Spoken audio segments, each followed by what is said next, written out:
And we are absolutely pleased to have a chance to engage with our founding member company, Waters Corporation. They have sent us the best of the very best people they have. Steve, at least that's what I hear.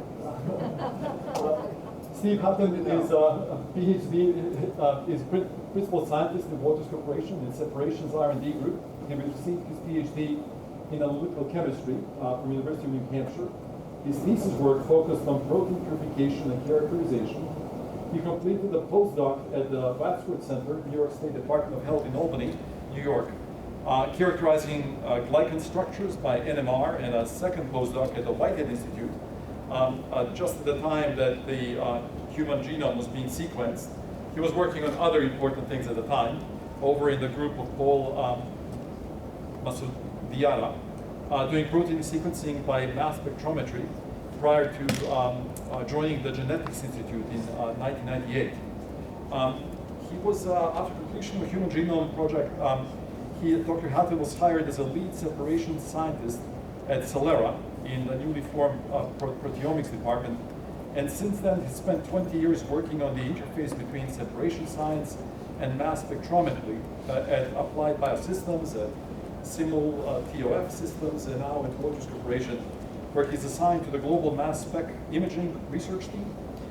His efforts at Waters have been aimed at hardware improvements to the desorption electrospray ionization sources, DESI sources.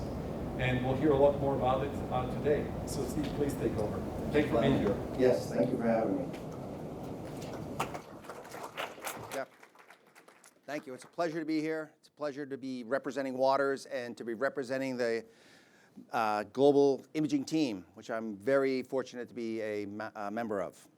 So, title of my talk, Mass Spec Imaging, Interrogating Surfaces Using Molecular Maps. That's what mass spec imaging does. However, this is not new. First paper was published in around 1997 by Dr. Richard Caprioli. And since then, the technique has done wonders in the area of biomedical research. It has grown in its practitioners to now there's groups, societies, whole conferences dedicated just to this topic. But what is new and exciting is that to see in certain instances the technique going from the research and discovery phase to really being on the doorstep or the threshold of being common practice in data collection and data interpretation in areas of health and disease. And I'm going to show you a few examples of that today. There's a lot of ways to make molecular maps using mass spectrometry. And we're going to talk primarily today about one of them, desorption electrospray ionization, DESI. DESI is being developed by Waters as a technique, and it is a good one. But we're going to start first with an overview of mass spec imaging in general, what it is, why people do it, and how it's done. And then we'll take a closer look at DESI, the improvements we're trying to make to this technique at Waters, and then we'll look at some applications, and then kind of just generally go over the future of imaging mass spectrometry, not only for DESI, but the bright future for the techniques in general. Okay, big picture, maps, very useful things. They show shape, form. They can show spatial relationships between objects, connectivity. They can be made to show terrain and geography. And they can also be made to show distribution of a single compound or a single component and intensity. And I hope to show you today that mass spec imaging can do all of these things. But currently, at least for DESI and many mass spectrometry techniques, this is done at the cellular scale, the micron scale, the low micron scale. Now that is not a molecular image. That's not a molecular map. That is a silicon wafer that's been etched with, amazingly, 270,000 some odd names. They're not etched randomly. They're etched to show form and function, just like the building itself. The pillars have a function. The roof has a function. So can you imagine, instead of these names being etched on there, they were somehow imprinted with a particular type of molecule, the columns, the roof, different molecules. If that were the case, the potential you could raster this surface using an ionization technique and a mass spectrometer and see where those molecules reside. From where they reside, maybe get a glimpse into their function, their purpose. That's what mass spec imaging does for you. It shows you spatial relations, intensity of where molecules reside in a tissue or on a surface. So why use it? Why do it? Really, since the advent of large-scale commercialization of mass spectrometry, it's been coupled with LC and GC to unravel just complex systems in biology and medicine, and it's done so with great effect. But one of the prerequisites to doing an LC, certainly with a tissue, doing LC-MS experiments, is that sample must be homogenized, generally separated, components identified and even quantified serially in the mass spectrometer. But when you do that, you lose those molecular spatial relations in that parent tissue. Where do they reside from one another? What parts and why? You also lose in any one given component its kind of distribution, its concentration, how it's distributed in that tissue.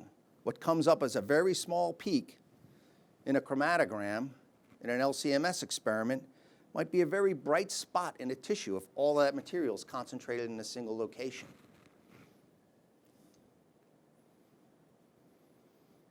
How does it work? How do you do mass spec imaging? Basically, for tissues now, we're going to concentrate. The concentration of my talk will be on tissue imaging, but I'll give some other examples of just general surface analysis.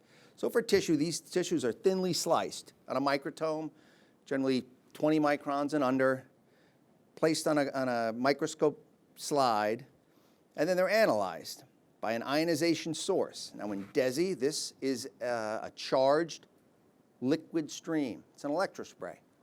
But there's other embodiments of the technique that use lasers and ion beams. Point is, this surface is impinged at a very specific location, and a mass spectrum is collected at that location. And then generally, the stage moves underneath, and another mass spectrum is taken, pixel by pixel, across that surface until it's fully covered. And then all those spectra are compiled together, and they can be queried. Any particular mass, say this blue mass can be queried, where does it reside amongst all those spectra? And it'll give you the distribution and the intensity of that ion. Likewise for other ions. But I want to impress upon you, that's why I put this spectrum up here. This is actually a DESI spectrum from a pork liver. These spectrum are complex. Hundreds, easily hundreds, potentially thousands of different components.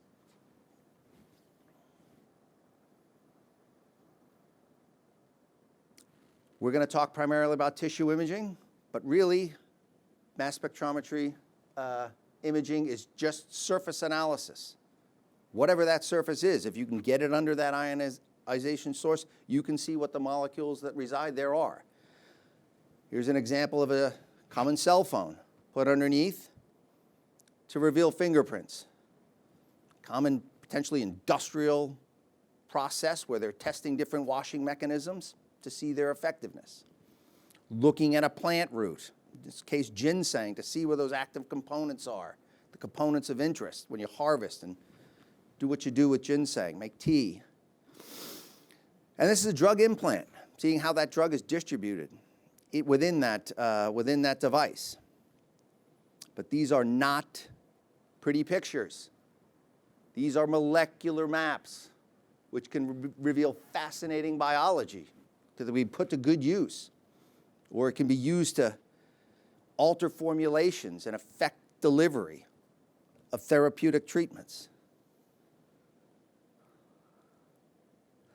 Now, the challenge for an instrumentation company, and instrumentation in general, is to take good ideas, good concepts, breadboard designs, and turn them into pieces of equipment that can be used reliably, analysis to analysis, lab to lab, instrument to instrument. And that's a challenge.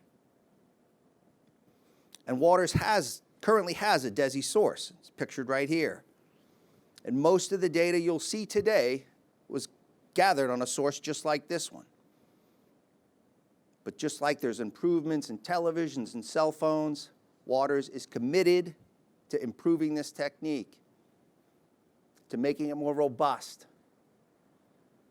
to improving the spatial resolution, user friendliness.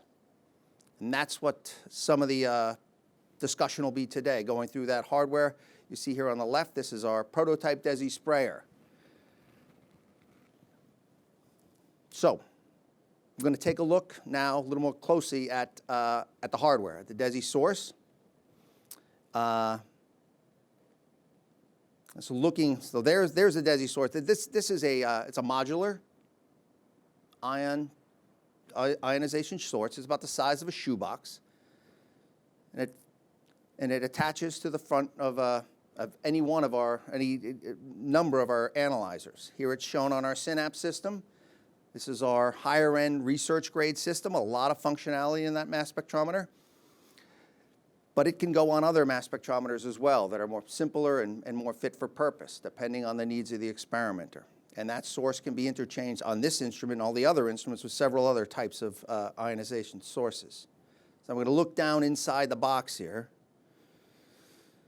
And again, this is the sprayer. This is electrospray. This is where coming in from a pump through a capillary down into the top of the sprayer, voltage is applied to charge that liquid. And gas is also applied to create a nebulized electrospray, which you see in the photograph on the right.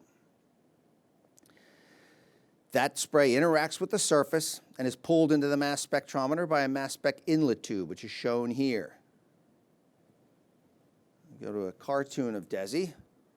Here are these charged droplets, eluting from the capillary. They're charged due to the voltage applied. Gas sees that, nebulizes it, forms droplets. They come down, impact that surface, and in doing so, interact with the molecules that are on that surface. And they can extract some. Due to the impact, as well as the pressure drop, this is atmospheric pressure. The mass spec operates at a vacuum. So there's a natural pull of the atmosphere surrounding this inlet tube, draws this solution, these secondary droplets, into the mass spectrometer, where they desolvate into their constituent ions, get manipulated toward the detector, and are detected as a function of their mass to charge ratio. Okay, little diagram of electrospray just to set the stage as to what we did to the sprayer. Again, charged liquid stream, gas sheathing around this, nebulizes it, forms charged droplets. They're attracted. Now this is in the electrospray to the front end of the mass spectrometer due to the counter electrode that's there, as well as the draw of the vacuum, pulled into the mass spectrometer where they desolvate, detected as a function of their mass to charge ratio. Now in our current embodiment of our DESI source, we're basically taking this, instead of aiming it at the mass spectrometer, we're turning it down at the surface. And here's our current sprayer. There's a glass capillary, just like is often used in electrospray, that extends out beyond the head of our sprayer nozzle. I'm going to just go back. You can see it here. See that? Okay. So one of the assignments our engineering team was given was to make this more robust. That tip can break, can scratch. Another assignment was to see if we could make that beam, the electrospray beam, tighter and more collimated, or at least tunable. So we get higher resolution. The resolution you get on that surface is largely dictated by the size of that beam, how much surface area you're analyzing at one given time.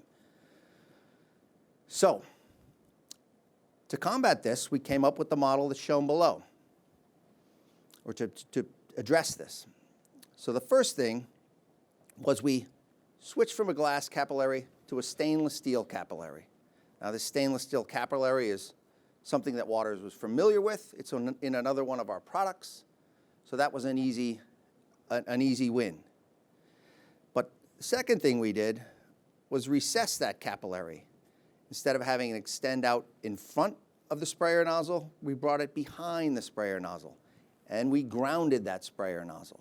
And that was done for a couple of reasons. For one, you're not stuck with the constraints of having an outlet here that has to fit the nozzle, that has to fit the emitter tip through it. So we can adjust the size, lower the size of that critical orifice where the gas and solution come out. Secondly, in DESI, we're pointing our emitter down toward a surface, and we're losing that fixed field that's supplied by the counter electrode in the electrospray system. Now we're pointing it down at a surface, essentially a grounded surface, but a surface that can be variable and changing. By grounding the nozzle tip, we're fixing that field. And by bringing those two electrodes much closer to one another, we're able to, that strengthens that electrical field and allows us to operate at a much lower voltage.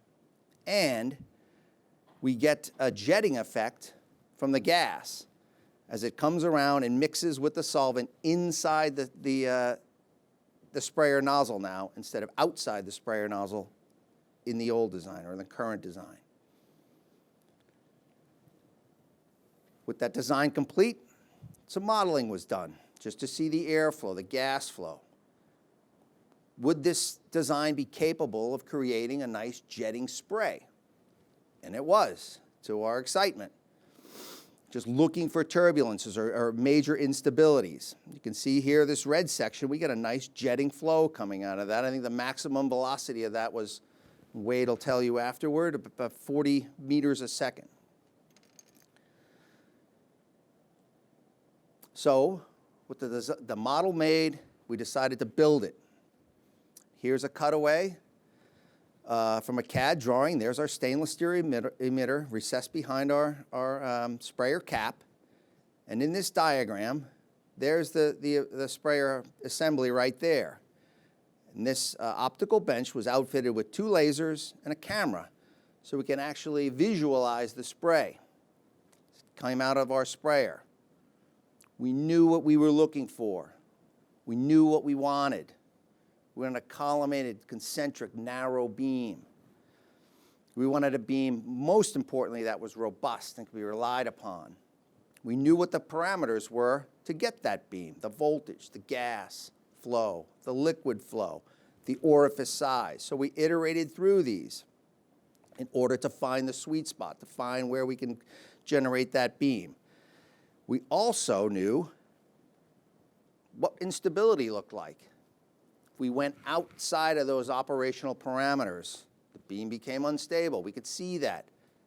But however, we knew from studying on the bench that if we came back inside those parameters, our spray would readjust itself. No hysteresis effects. So, empirically, but very systematically, we marched through all the variables and created the operational ranges for these 2 nozzles. As you can see, we can get a beam of about 25 microns out to about 1.5 millimeters away from our nozzle head on the 200 micron with a 200 micron critical orifice, and that beam expands from that point. But this is not a negative quality. I mean, this can be used to tune your spot size. This can be used to tune, and there might be instances where you just want to raster, collect more data, and get across a sample quickly There might be instances when you move in closely and analyze a sample at higher resolution. Now these two sprayers we're currently using them in our lab, and we have them out at a few beta sites. The data you're going to see today was not even generated with these two systems or these two sprayers. We looked at usability. It's very important. We ran user friendliness. You can see why. I mean, we're getting very close to tissues, analyzing for long periods of time. The front of that emitter, or the front of that sprayer, can get contaminated. So it was smartly designed by Wade LaValle, sitting right over there, that this be a removable cap, just a simple twist, and it comes off, and it can be easily cleaned. And when that cap comes off, our stainless steel emitter is housed in a little cartridge that's spring-loaded, just like a ballpoint pen, and that the emitter head gets protected, not only protected from you bending it, but it's sticking into your finger. Another area we sought to investigate to improve signal intensity was in our MS inlet tube. Again, I'll show you the picture of it here so you see where it's located. It was known, and it just basically on the electrospray phenomenon itself, that in order to detect ions, they have to be fully desolvated. And to do that, in the mass spectrometer, there's a vacuum, so things will naturally desolvate, but often heat is employed to expedite that process. So, and there was some precedent that said that adding heat to this MS inlet tube would also expedite that process and boost signal. So, although this seems simple enough to just add heat to that tube, the engineers went about it very systematically, carving that up into sections, applying heat differentially to those sections, and really studying where the heat needed to be applied and what the effect was. Just some simple experimentation here shows that really a critical area to add heat is around that bend. And the impact of that is tremendous. We get an almost, one order of magnitude increase in signal from doing that. It's a lot of temperature. It's a lot of heat, though. This is heated up to 450 degrees C, this tube. And adding that much energy is not without consequence. Some more labile compounds can fragment. But this is now a tunable parameter. You don't have to add heat. You can add up to 500 degrees C. But it really remains an engineering challenge. Like I said, on paper it seems easy enough to add heat, but that's a lot of heat, and it has to heat quickly, cool quickly, so it's not an impediment to doing experiments. We need consistent and reliable feedback. How do you apply that heat on there? And also, the tube needs to be cleanable. So these electronic parts we need to be aware of that this tube needs to be detached and cleaned between experiments. So this is an ongoing area of research. And a good example of how Waters and potentially MIT can collaborate. Actually, the bench work of visualizing the laser beam was done primarily by a co-op in our lab from Northeastern. And now he's an employee of ours. Another good area or demonstration of how we could potentially collaborate with one another going forward. Just a pictorial view of what the heat does for you. These are 4 different slices of pork liver analyzed, and a plot of a particular lipid here. Starting at ambient temperature, 100, 200, 400 degrees C, you can clearly see the increase in intensity. Okay, some examples now. We're going to move on to why people use DESI and where it's finding its application. For several reasons, it's being used. It has several benefits over some of its competitive techniques. One, there's very limited sample preparation.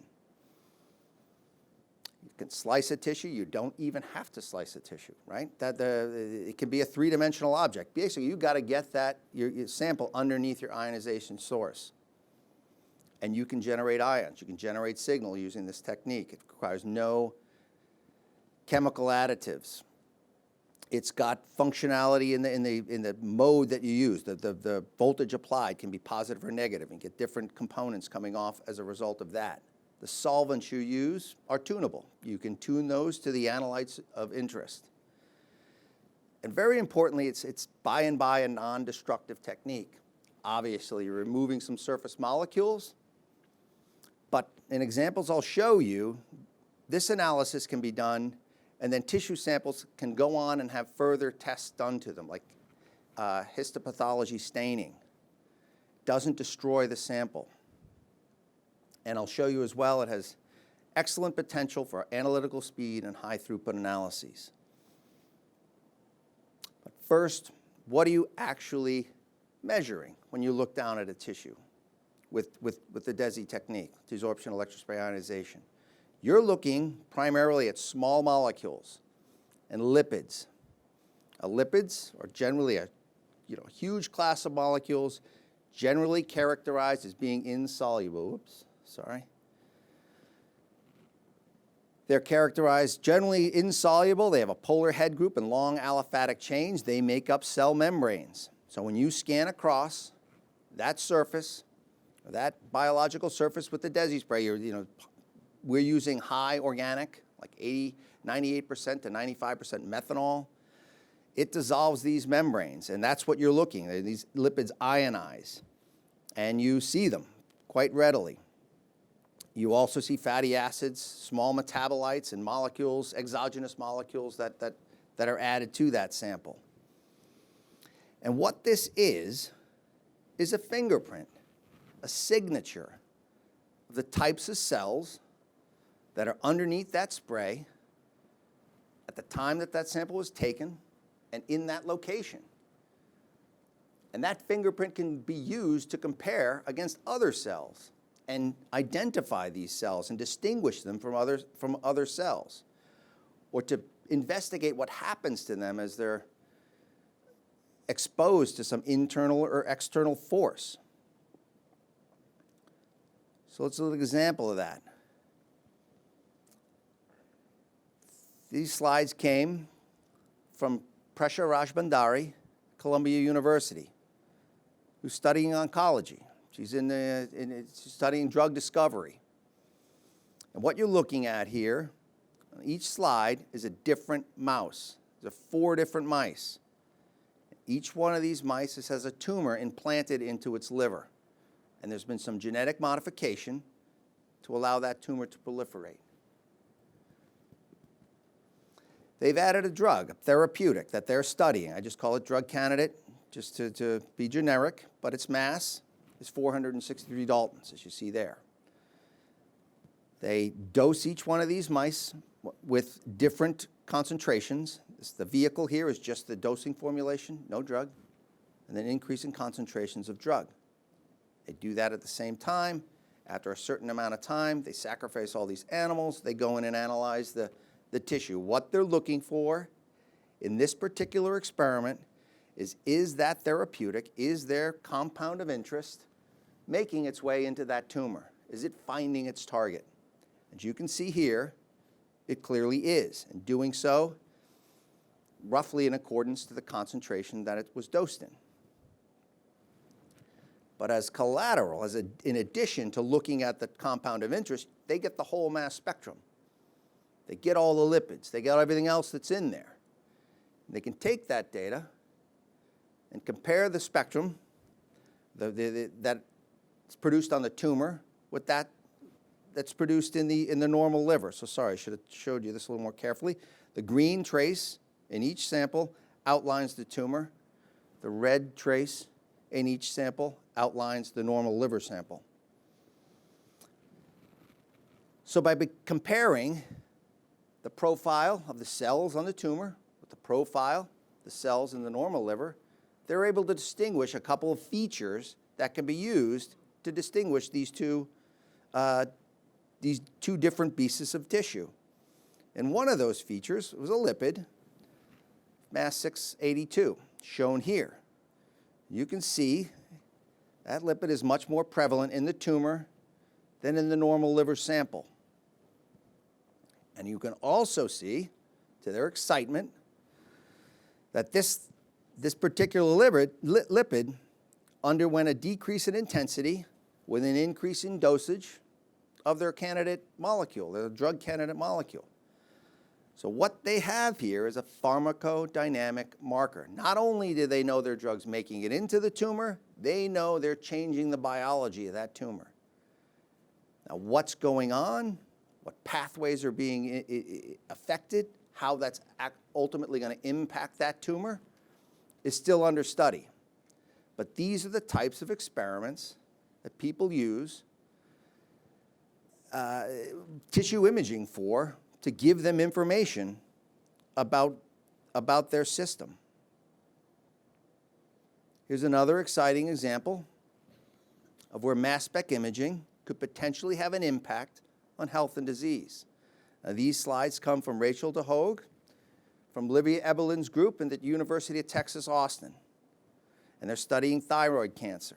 As you can see here, 56,000 new cases of thyroid cancer in the United States alone annually. Now, thyroid cancer is typically detected, or not cancer, but thyroid malady is typically detected by a palpable nodule felt on the thyroid gland in the neck. And the procedure for investigating whether that nodule is benign or malignant is to go in and take a fine needle aspirate. They put a needle in, pull out some cells, smear them on a slide, stain them, and then that slide is read by a pathologist. Looks at the morphology of those cells, makes a determination as to what the status of that nodule is. Now, unfortunately, currently, 20% of the time, a clear reading cannot be made. And in those cases, the patient has to undergo a surgery. They have to go in and resect a section of that thyroid, pull it out, so further testing can be done to clearly identify the status of that nodule. And in 80% of those cases, it turns out that that nodule is benign. So 4 out of 5 times, that surgery potentially could have been avoided. But the Eberlin group is hoping to improve those statistics by applying DESI. Same procedure. A fine needle or aspirate is taken, spread out on a slide, but this time, prior to staining, they image that slide. They just image the surface using DESI, looking for the cellular profiles, trying to determine if they can tell, based on the mass spectrum that they get, whether or not those cells are malignant or benign.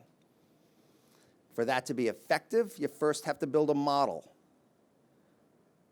They did this by using tissues that have been annotated by a pathologist as normal, benign, or malignant thyroid tissue. They took over 100,000 spectra, built a model, a library, and got consensus as to what features constitute a normal-looking thyroid tissue, a benign, and a malignant thyroid tissue. And then they challenged that data, or challenged that model, with unknowns, with fine needle aspirates that were taken from patients. They just did this in imaging mode. It maintained the spatial resolution of the sample. That sample was then stained and read in normal fashion by a pathologist. It was non-destructive, so that enabled that to take place. And the diagnostic molecules that they were looking at, they could get signal, decent signal, from as small as clusters of 20 cells. Now, I remember I said this was done on our old source. Our old source, the spray path is by and by in the area of 200 microns. With our new DESI sprayer, we hope to get much lower than that, routinely. And you can see where that could be a big benefit here, where this cluster of cells here, 20 cells, that could be no more than 100 microns across. And with a larger beam, that can get confounded in with the other material. But the smaller beam, we might really be able to detect those cells cleanly and make these identifications just more probable. But even so, as things are, the accuracy of their results on this study were 89%, 10% better than what's currently being done, with a specificity for the benign sample of 88% and 100% sensitivity for the malignant samples. So no false negatives. Taking the same idea a step further, Zoltan Takis' group, the Imperial College in London, is looking at micro tissue arrays that have been formalin fixed and paraffin embedded, as well as fresh frozen. Now, as a matter of course, when tissue is biopsied, when growths are biopsied, they are either formalin fixed or fresh frozen, or both, stained and read by a pathologist to determine if it's cancerous, the grade of the cancer, etc. Once this analysis is done, these tissues are stored. So the Takis group is taking these stored tissues and working out protocols for their analysis by DESI. The same kind of vision as the Eberlin group to build a database of all of these different annotated, pathologically annotated samples that then unknowns could be taken, compared against, and predictions can be made as to what it is based on the mass spec fingerprints alone. And you can see where this really, it's not going to take the place of a pathologist, but that information can be very valuable in cases of ambiguity. And that really brings us to the phenomenon of digital pathology, which is really nothing more in my mind than a transformation in how pathology is done. It's gone from a section being stained and put inside a microscope and having one individual look down at that slide and make an assessment, to a microscope now that probably focuses itself and takes loads of pictures, uploads them to a computer, and that pathologist then, he or she, can look at that computer screen and expand and look at different views and annotate it right there on their computer screen, remotely or on site. And that data can be shared now, easily shared amongst many pathologists. And consensus can be drawn. And with the advent of machine learning and artificial intelligence, scripts can be written that allow the computer now to take that knowledge and incorporate it, and then have algorithms written so the computer can make its own predictions. And this is happening. And it's being endorsed by the FDA, and it's on pilot scales. But the results of this are very encouraging, and they're increasing the statistics in terms of accurate assessments.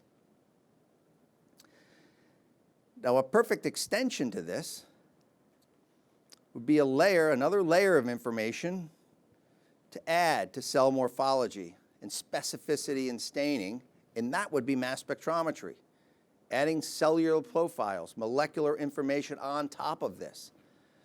Now, this is not me.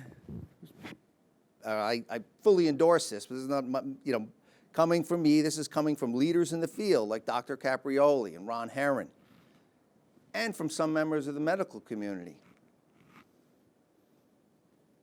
What that workflow might look like is something that the Caprioli lab has generated some software to do.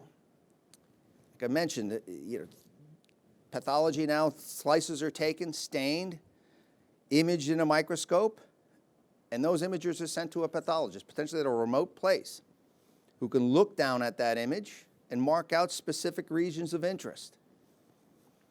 And then taking a very adjacent piece of tissue, that pathologist, that adjacent piece of tissue can be co-registered, and those very sections can be analyzed in a mass spectrometer to get molecular information. And that information can be mapped back onto the morphology of the cells and the histopathology to create just a very informative and conclusive diagnosis as to what's going on. Another area of interest and another area that's in the research phase is using mass spectrometry interoperatively. Now, often during tumor resections, sections are taken, cut, stained, or fixed formalin fixed to be read postoperatively by a pathologist. But often, or sometimes, this is actually done on site, especially in cases where there's concern about the aggressiveness of a tumor. So in these cases, a section's taken, stained, read by a pathologist, and fed back to the surgeon real time, who makes decisions as to what to do, to continue resecting or to stop. So here is a situation where mass spec can play a role. DESI in particular, due to the lack of sample preparation, these slides can be made, analyzed very quickly, and with reliable database, reliable spectral matching, features can be detected that can be informative as to the nature of that tissue, its aggressiveness, its tumor type, and that can be fed back to the surgeon in real time. And like I said, this is going on now in research, not only for sections, but also for tissue smears, in particular when, I guess all samples precious, but brain sample, brain tumors, where you really don't want to resect any extra tissue.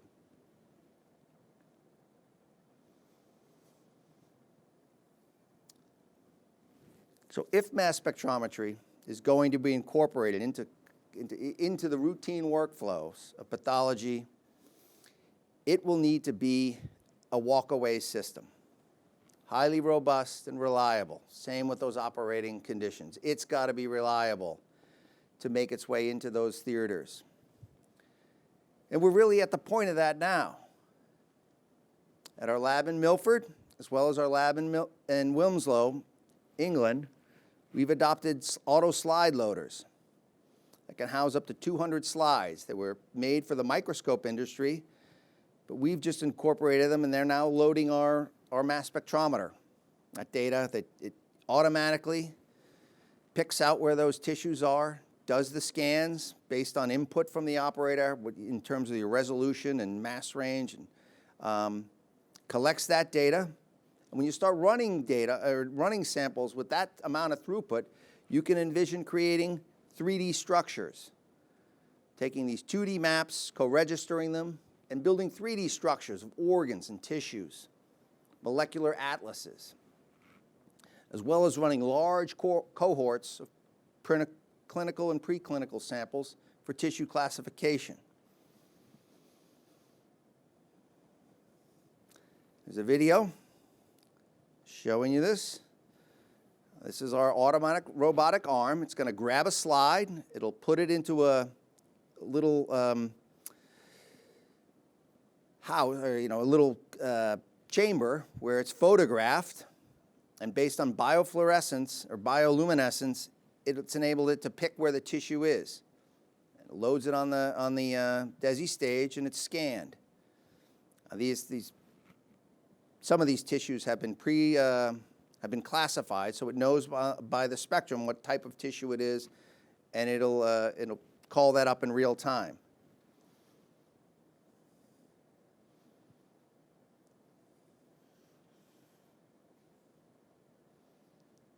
So let's talk about speed for a second. That's an important parameter, and one you have control over. These are two adjacent kidney slices from a mouse. In the first case, this was done in a very, I would say on a higher resolution end for DESI, 20 by 20 micron pixels. And you can see there some of the representative lipids and how they're distributed in that kidney. That's a beautiful image. Took about 4 hours to get that image. The second slice just opened up the pixel size, so now you're getting a lower resolution image. you got to ask yourself, and as an experimenter, what are you after in that experiment? Do you want to see whether something's present or not? Do you want to see, generally speaking, where it's localized? Can you get that information from a 5-minute scan? And you have anywhere in between there.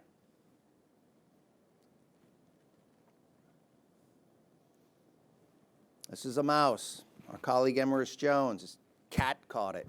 He brought it into work, and he sectioned it. Sectioned about 0.5 millimeter pitch right through that whole animal. And you can see these sections, 200 by 200 micron pixels, about 20 minutes per section. There's one in the head region, one in the gut region, one in the tail region. Right through that animal, 117 cross sections, and then subjected those spectra to unsupervised spectral matching.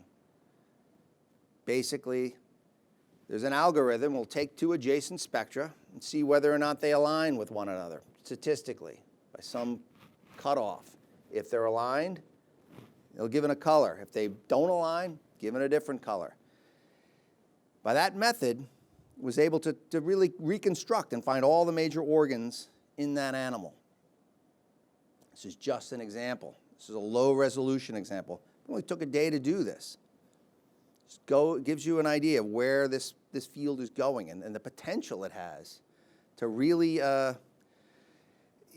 just change the way tissues are viewed by making molecular maps, 3D molecular maps. The applications abound, too. They really do. We've focused on biology, focused on tissue. Here's another very exciting example, though. Taking and looking at bacterial colonies for natural product drug discovery. The World Health Organization quotes the #1 threat to mankind is the spread of bacterial or antibiotic-resistant bacteria. So bacteria here can be analyzed underneath the DESI for identification, taxonomical designation, but you could also look at the molecules they're producing, how they change. It doesn't kill the colonies. And the real excitement is how these colonies communicate with one another, certainly different colonies, how they attack and defend one another. And this is a real area of mining for bacterial antagonists, bacterial fungal antagonists, fungal antagonists, for looking for new classes of molecules that can serve as pharmaceuticals. Again, these are complex spectra, thousands of different components.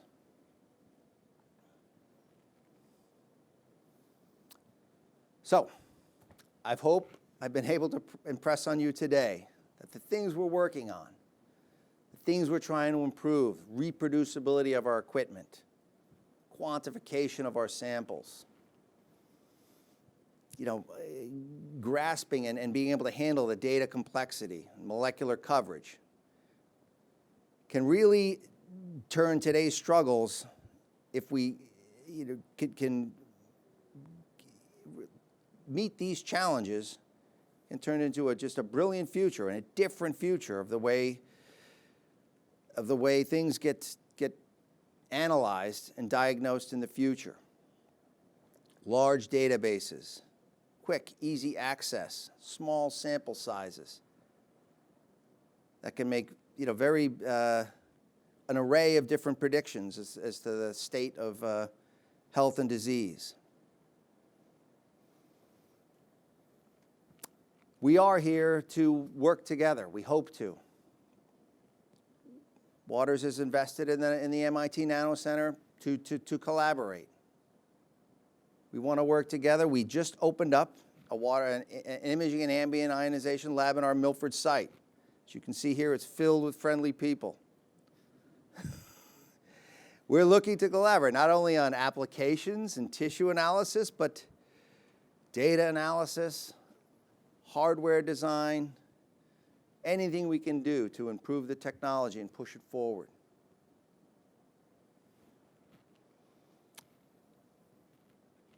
Also, in just a few months' time, we'll be opening up an innovation hub, we call it, here in Cambridge, just a few blocks away. Now, this is going to be a very open, creative space. It's going to be filled with equipment and analysts, the function of which is to take on or to interact with the community, the scientific community. If you got something you want to try, something you want to see, an idea, you'll be welcome to go to this hub or make a call and make an appointment to go to this hub and see what Waters can do to help you and what you can do to help us. Again, in the effort, in the name of pushing the technology forward and making a difference. I'd like to thank Pesha Rajmandari and Brandon Fowler from Columbia University, Rachel DeHogue and the Libya Evelyn Group from the University of Texas, and the Zoltan Takis Group from Imperial College in London for help with this presentation. Like I said at the beginning, I am very honored to be a member of the Waters Global Mass Spec Imaging team, as well as the honor to be an employee of Waters. There's a lot of awesome people here. A lot of awesome people went into all the work of this presentation, and a lot of them are here today. Greg and Wade are here. Bindesh is here. Jim and Steve Martin are here. So we'll be around for another hour, right? There's a reception. Please stay, talk with us, and think about us in the future. When you have an idea you want to spin, or you want to come visit and see a piece of equipment, please know that we're extremely open to this, and we're looking forward to it. Thank you for your time and attention, and yeah, thank you.